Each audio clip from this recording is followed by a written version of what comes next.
The Three Musketeers by Alexandre Dumas. Chapter 30. D'Artagnan and the Englishman. D'Artagnan followed Milady without being perceived by her. He saw her get into her carriage and heard her order the coachman to drive to Saint-Germain. It was useless to try to keep pace on foot with a carriage drawn by two powerful horses. D'Artagnan therefore returned to the Rue Ferou. In the Rue de Seine he met Planchet, who had stopped before the house of a pastry cook, and was contemplating with ecstasy a cake of the most appetizing appearance. He ordered him to go and saddle two horses in Monsieur de Tréville's stables, one for himself, D'Artagnan, and one for Planchet, and bring them to Athos's place. Once for all, Tréville had placed his stable at D'Artagnan's service. Planchet proceeded toward the Rue de Colombier, and D'Artagnan toward the Rue Ferou. Athos was at home, emptying sadly a bottle of the famous Spanish wine he had brought back with him from his journey into Picardy. He made a sign for Grimaud to bring a glass for D'Artagnan, and Grimaud obeyed as usual. D'Artagnan related to Athos all that had passed at the church between Porthos and the procurator's wife, and how their comrade was probably by that time in a fair way to be equipped. "As for me," replied Athos to this recital, "I am quite at my ease. It will not be women that will defray the expense of my outfit." "Handsome, well-bred, noble lord as you are, my dear Athos, neither princesses nor queens would be secure from your amorous solicitations." "How young this D'Artagnan is," said Athos, shrugging his shoulders, and he made a sign to Grimaud to bring another bottle. At that moment Planchet put his head modestly in at the half-open door, and told his master that the horses were ready. "What horses?" asked Athos. "Two horses that Monsieur de Tréville lends me at my pleasure, and with which I am now going to take a ride to Saint-Germain." "Well, and what are you going to do at Saint-Germain?" then demanded Athos. Then D'Artagnan described the meeting which he had at the church, and how he had found that lady who, with the seigneur in the black cloak, and with the scar near his temple, filled his mind constantly. "That is to say, you are in love with this lady as you were with Madame Bonacieux," said Athos, shrugging his shoulders contemptuously, as if he pitied human weakness. "I? Not at all," said D'Artagnan. "I am only curious to unravel the mystery to which she is attached. I do not know why, but I imagine that this woman, wholly unknown to me as she is, and wholly unknown to her as I am, has an influence over my life." "Well, perhaps you are right," said Athos. "I do not know a woman that is worth the trouble of being sought for when she is once lost. Madame Bonacieux is lost, so much the worse for her if she is found."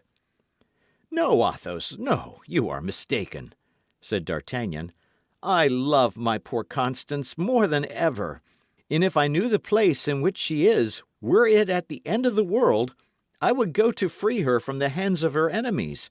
But I am ignorant. All my researches have been useless. What is to be said? I must divert my attention." "Amuse yourself with Milady, my dear D'Artagnan. I wish you may, with all my heart, if that will amuse you." "Hear me, Athos," said D'Artagnan. "Instead of shutting yourself up here as if you were under arrest, get on horseback and come and take a ride with me to Saint-Germain." "My dear fellow," said Athos, "I ride horses when I have any. When I have none, I go afoot." "Well," said D'Artagnan, smiling at the misanthropy of Athos, who from any other person would have offended him, "I ride what I can get. I am not so proud as you. So au revoir, dear Athos." "Au revoir," said the Musketeer, making a sign to Grimaud to uncork the bottle he had just brought. D'Artagnan and Planchet mounted and took the road to Saint-Germain. All along the road, what Athos had said respecting Madame Bonacieux recurred to the mind of the young man. Although D'Artagnan was not of a very sentimental character, the mercer's pretty wife had made a real impression upon his heart. As he said, He was ready to go to the end of the world to seek her, but the world, being round, has many ends, so that he did not know which way to turn. Meantime, he was going to try to find out Milady. Milady had spoken to the man in the black cloak, therefore she knew him. Now, in the opinion of D'Artagnan, it was certainly the man in the black cloak who had carried off Madame Bonacieux the second time, as he had carried her off the first.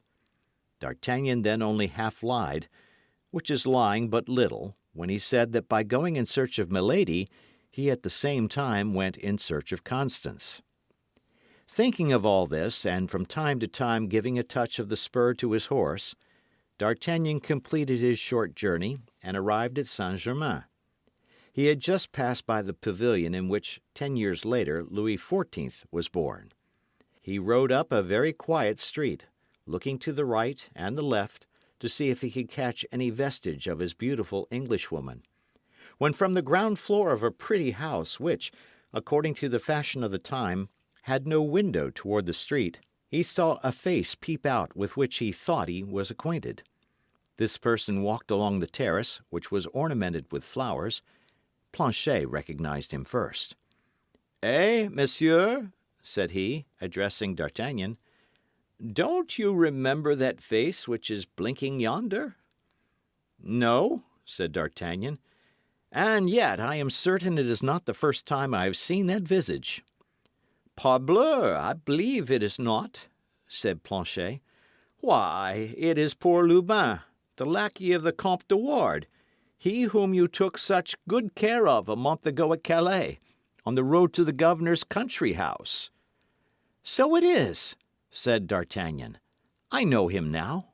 Do you think he would recollect you?" "My faith, monsieur, he was in such trouble that I doubt if he can have retained a very clear recollection of me." "Well, go and talk with the boy," said D'Artagnan, "and make out if you can from his conversation whether his master is dead."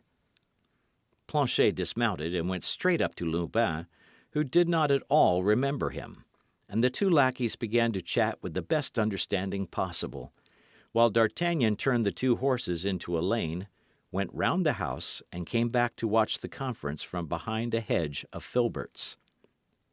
At the end of an instant's observation he heard the noise of a vehicle, and saw Milady's carriage stop opposite to him.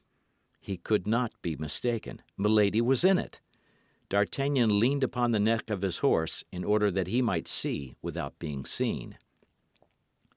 Milady put her charming blonde head out at the window and gave her orders to her maid. The latter, a pretty girl of about 20 or 22 years, active and lively, the true soubrette of a great lady, jumped from the step upon which, according to the custom of the time, she was seated, and took her way toward the terrace upon which D'Artagnan had perceived Lubin.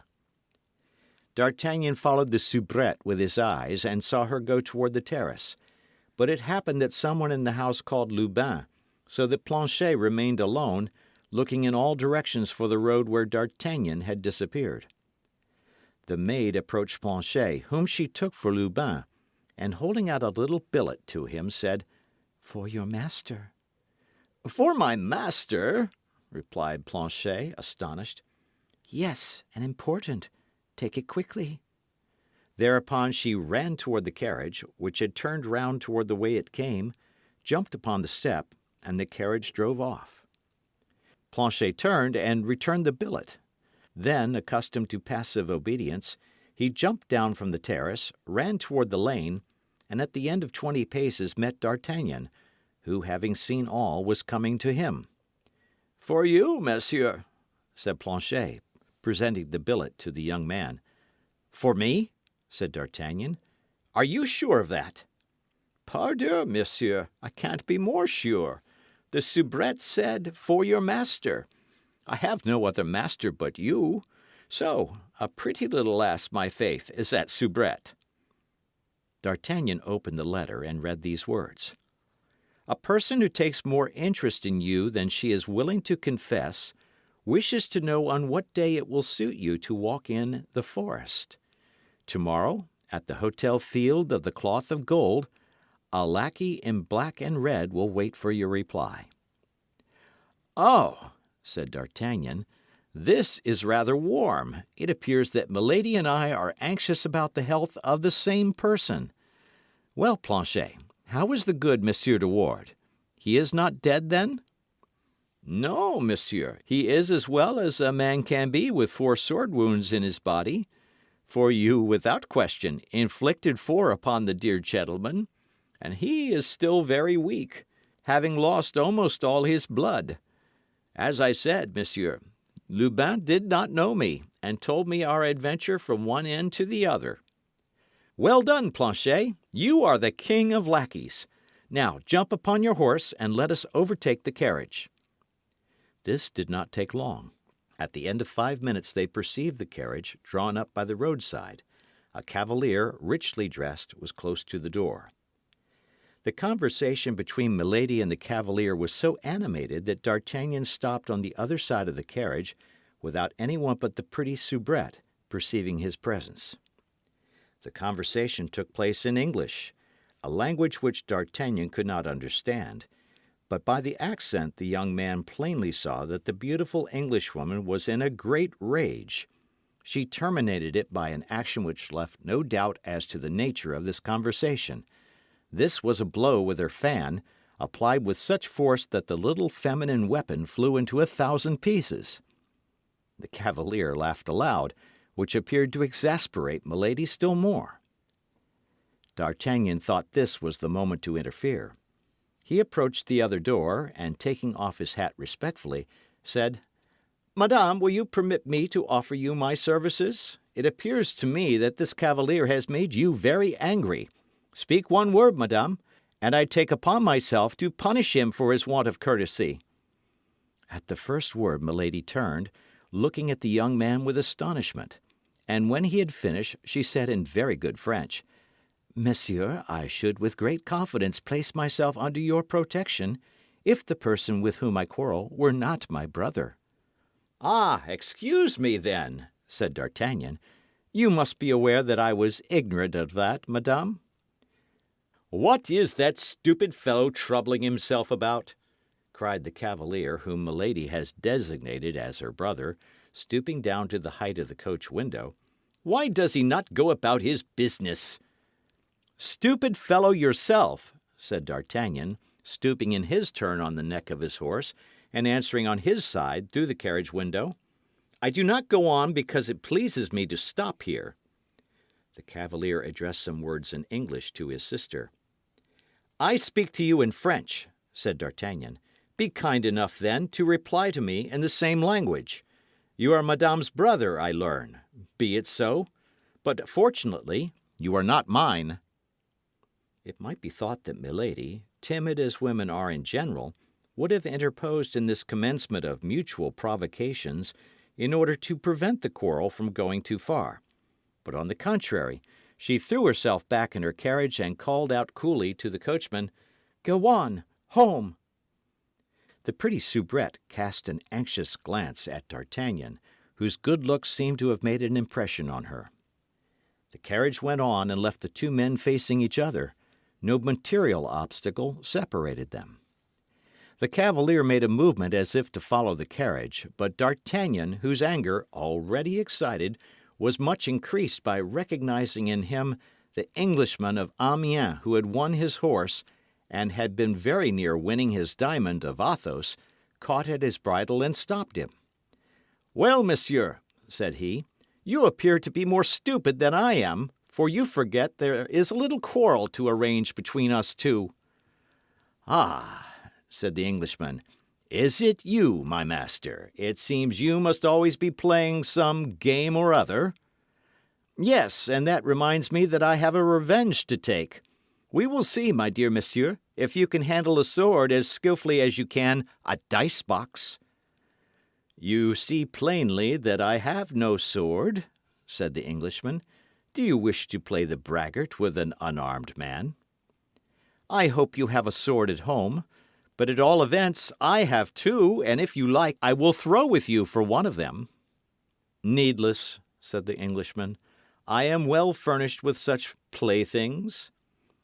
"Very well, my worthy gentleman," replied D'Artagnan. Pick out the longest and come and show it to me this evening. Where, if you please? Behind the Luxembourg. That's a charming spot for such amusements as the one I propose to you. That will do. I will be there. Your hour? 6 o'clock. Apropos, you have probably 1 or 2 friends?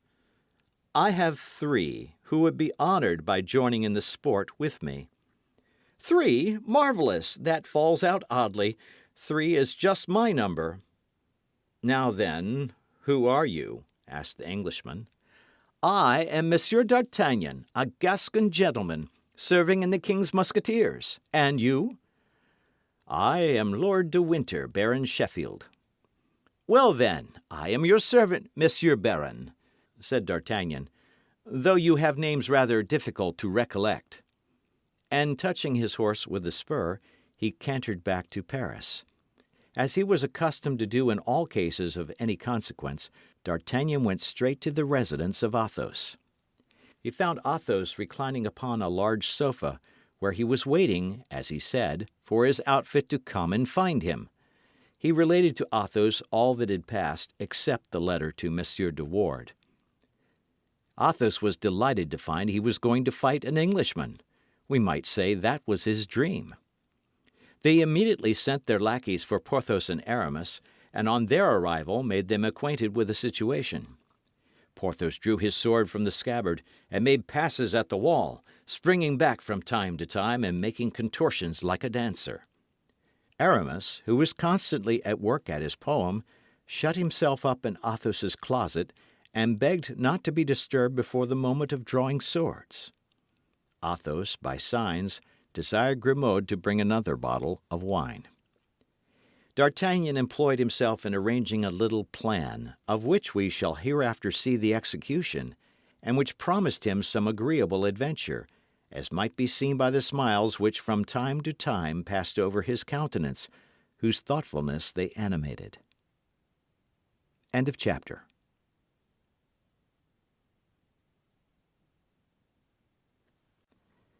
The Three Musketeers, by Alexandre Dumas. Chapter 31. English and French. The hour having come, they went with their 4 lackeys to a spot behind the Luxembourg given up to the feeding of goats. Athos threw a piece of money to the goat-keeper to withdraw. The lackeys were ordered to act as sentinels. A silent party soon drew near to the same enclosure, entered, and joined the Musketeers. Then, according to foreign custom, the presentations took place. The Englishmen were all men of rank. Consequently, the odd names of their adversaries were for them not only a matter of surprise, but of annoyance. But after all, said Lord de Winter, when the 3 friends had been named, we do not know who you are. We cannot fight with such names. They are names of shepherds. Therefore your lordship may suppose they are only assumed names, said Athos. Which only gives us a greater desire to know the real ones, replied the Englishman. You played very willingly with us without knowing our names, said Athos, by the same token that you won our horses. That is true, but we then only risked our pistoles. This time we risk our blood. One plays with anybody, but one fights only with equals. And that is but just, said Athos, and he took aside the one of the 4 Englishmen with whom he was to fight, and communicated his name in a low voice. Porthos and Aramis did the same. Does that satisfy you? Said Athos to his adversary. Do you find me of sufficient rank to do me the honour of crossing swords with me? Yes, monsieur, said the Englishman, bowing. Well, now shall I tell you something? Added Athos coolly. What? Replied the Englishman. Why, that is that you would have acted much more wisely if you had not required me to make myself known. Why so? Because I am believed to be dead, and have reasons for wishing nobody to know I am living, so that I shall be obliged to kill you to prevent my secret from roaming over the fields. The Englishman looked at Athos, believing that he jested, but Athos did not jest the least in the world. Gentlemen, said Athos, addressing at the same time his companions and their adversaries. "Are we ready?" "Yes," answered the Englishman and the Frenchman, as with one voice. "On guard, then!" cried Athos. Immediately 8 swords glittered in the rays of the setting sun, and the combat began with an animosity very natural between men twice enemies. Athos fenced with as much calmness and method as if he had been practising in a fencing school. Porthos, abated, no doubt, of his too great confidence by his adventure of Chantilly, played with skill and prudence. Aramis, who had the 3rd canto of his poem to finish, behaved like a man in haste. Athos killed his adversary first. He hit him but once, but as he had foretold, that hit was a mortal one. The sword pierced his heart. Second, Porthos stretched his upon the grass with a wound through his thigh. As the Englishman, without making any further resistance, then surrendered his sword, Porthos took him up in his arms and bore him to his carriage. Aramis pushed his so vigorously that after going back 50 paces, the man ended by fairly taking to his heels and disappeared amid the hooting of the lackeys. As to D'Artagnan, he fought purely and simply on the defensive, and when he saw his adversary pretty well fatigued, with a vigorous side thrust sent his sword flying. The Baron, finding himself disarmed, took 2 or 3 steps back, but in this movement his foot slipped, and he fell backward. D'Artagnan was over him at a bound, and said to the Englishman, pointing his sword to his throat, "I could kill you, my lord. You are completely in my hands. But I spare your life for the sake of your sister." D'Artagnan was at the height of joy. He had realized the plan he had imagined beforehand, whose picturing had produced the smiles we noted upon his face.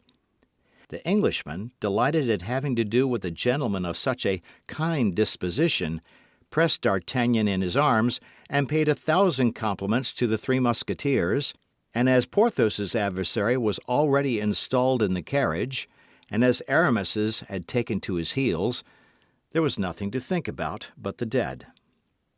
As Porthos and Aramis were undressing him, in the hope of finding his wound not mortal, a large purse dropped from his clothes.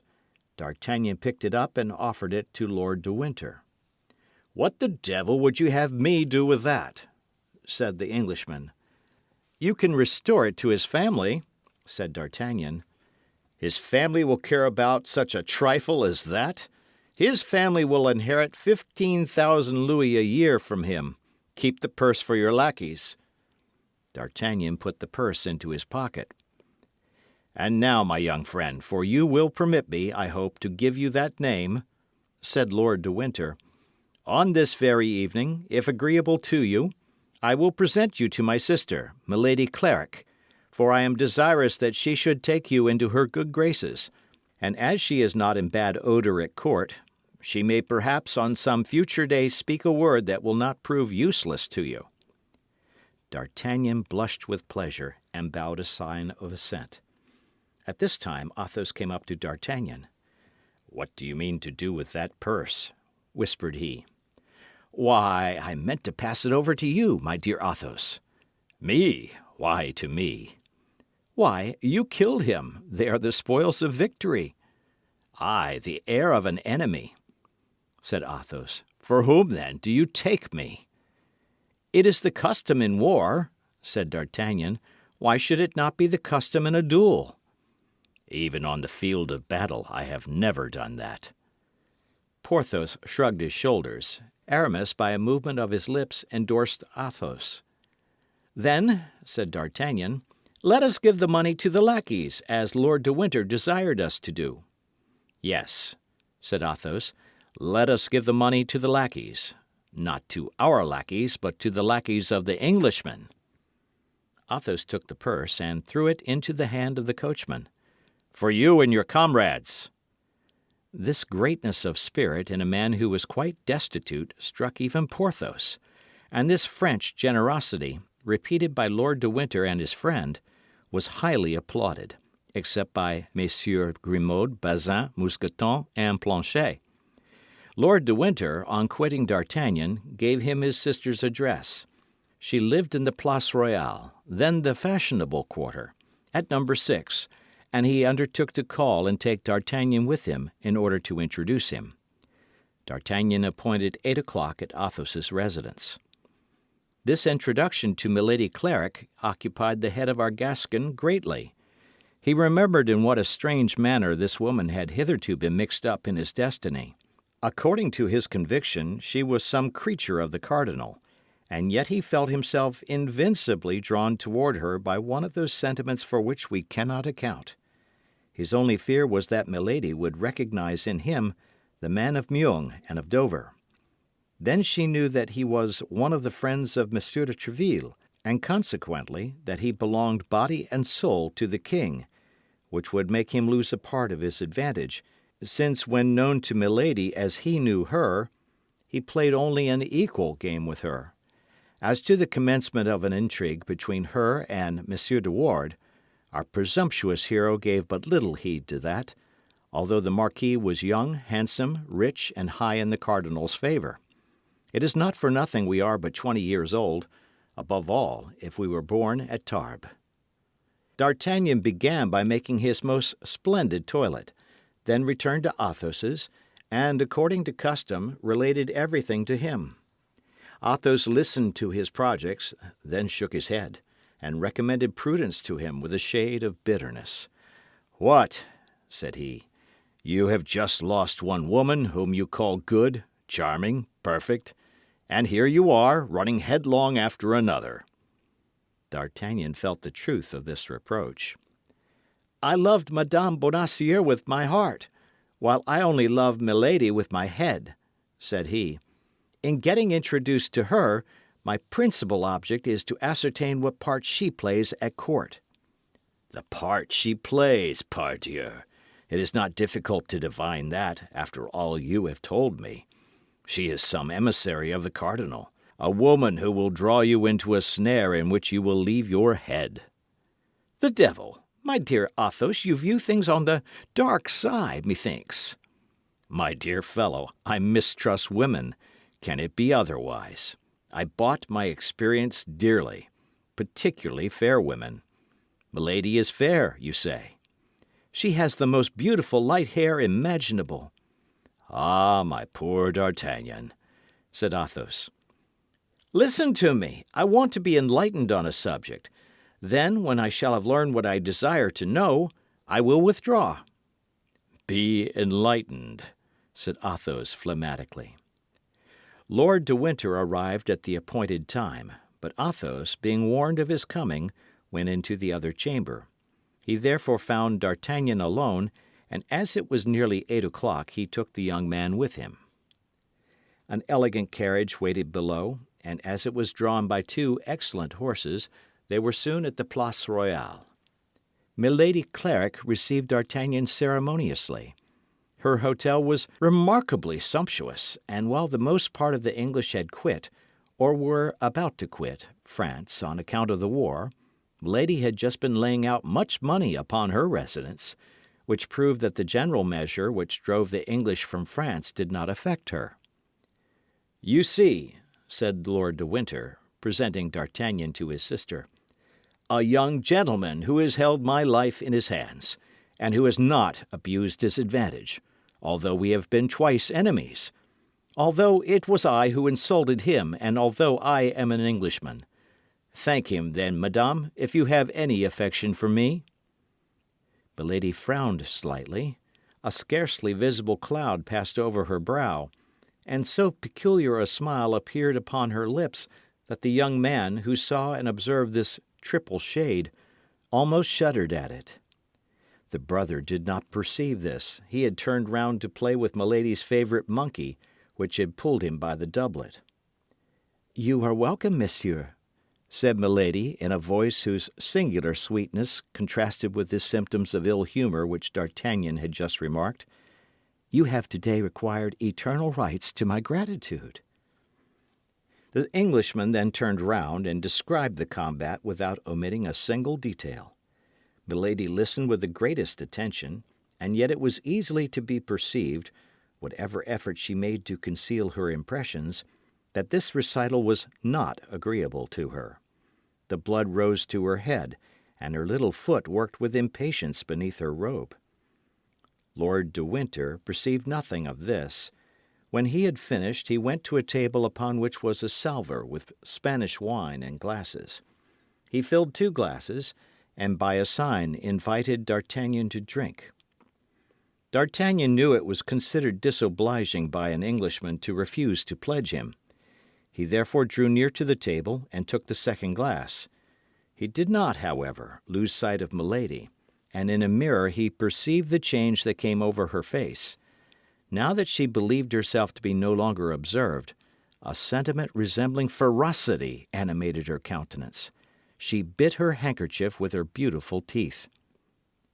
That pretty little soubrette, whom D'Artagnan had already observed, then came in.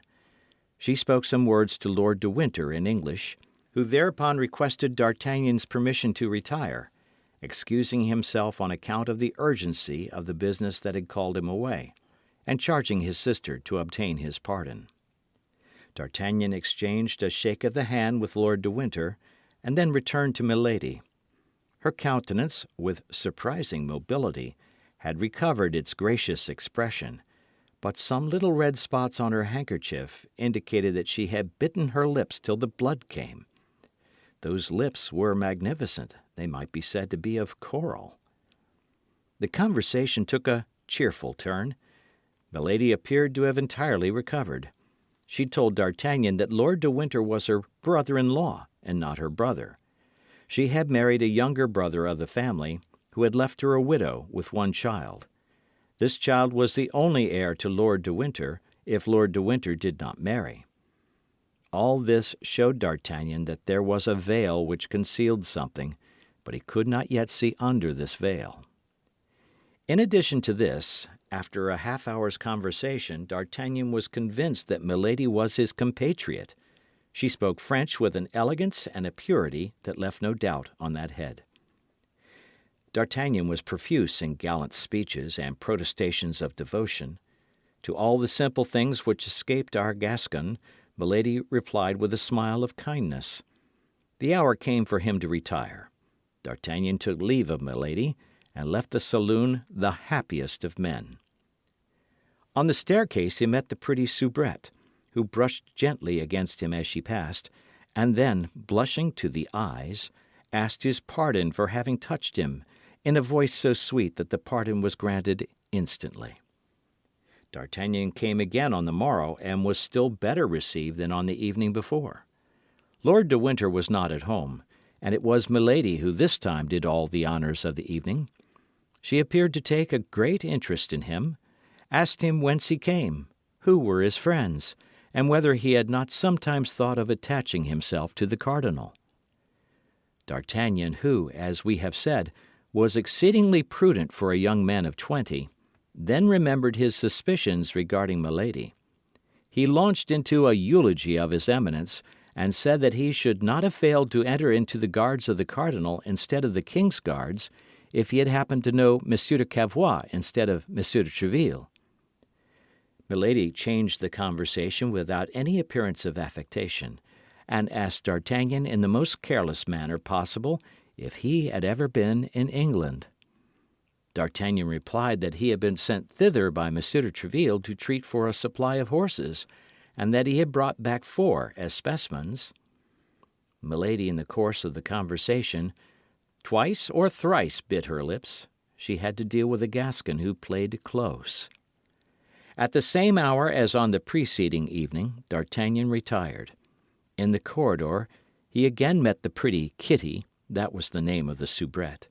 She looked at him with an expression of kindness which it was impossible to mistake, but D'Artagnan was so preoccupied by the mistress that he noticed absolutely nothing but her. D'Artagnan came again on the morrow, and the day after that, and each day Milady gave him a more gracious reception. Every evening, either in the antechamber, the corridor, or on the stairs, he met the pretty soubrette. But, as we have said, D'Artagnan paid no attention to this persistence of poor Kitty. End of chapter.